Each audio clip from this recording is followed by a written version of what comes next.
En cette période d'Halloween, je voulais prendre un moment pour parler d'une réalité que peu de gens connaissent.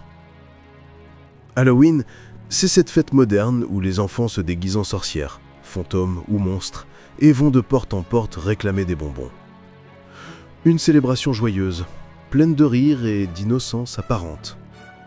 Mais derrière les lumières, les déguisements et les rires se cache une dimension plus subtile, bien moins visible. Une dimension vibratoire et énergétique. Car, que l'on y croit ou non, tout dans l'univers n'est qu'énergie et vibration.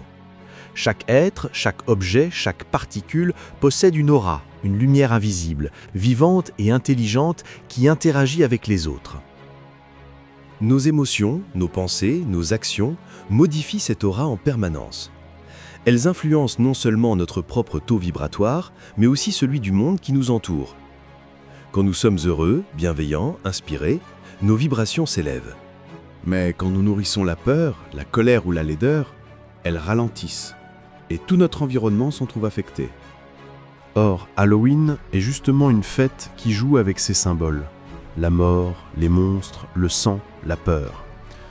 Se maquiller, se transformer, regarder des images macabres, tout cela, même inconsciemment, agit sur la fréquence vibratoire de notre aura, et donc sur notre état intérieur. Et comme toutes les auras s'entrelacent, ces vibrations collectives influencent à leur tour celles de la planète, les masses d'air, les éléments, les cycles naturels. Autrement dit, plus notre monde vibre bas, plus l'équilibre global se dérègle. Au-delà de cette dimension énergétique, il y a aussi une réalité bien concrète. Chaque année, des centaines de milliers de tonnes de citrouilles sont cultivées, transportées, puis jetées après la fête.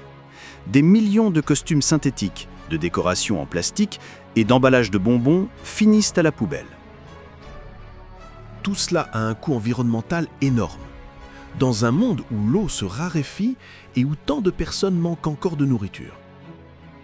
Halloween n'est pas une fête mauvaise en soi, mais notre manière de la célébrer, entre gaspillage, peur et superficialité, en a détourné le sens. Et si, plutôt que d'annuler Halloween, on en retrouvait la beauté originale? Une fête qui célèbre la lumière face à l'obscurité, la mémoire de ceux qui nous ont quittés, et la transformation de la nature à l'automne. Une fête où l'on pourrait s'amuser, partager, créer, tout en élevant nos vibrations, au lieu de les affaiblir. Parce qu'au fond, ce n'est pas Halloween qu'il faut craindre. C'est l'oubli de ce que nos pensées et nos gestes font vibrer dans le monde.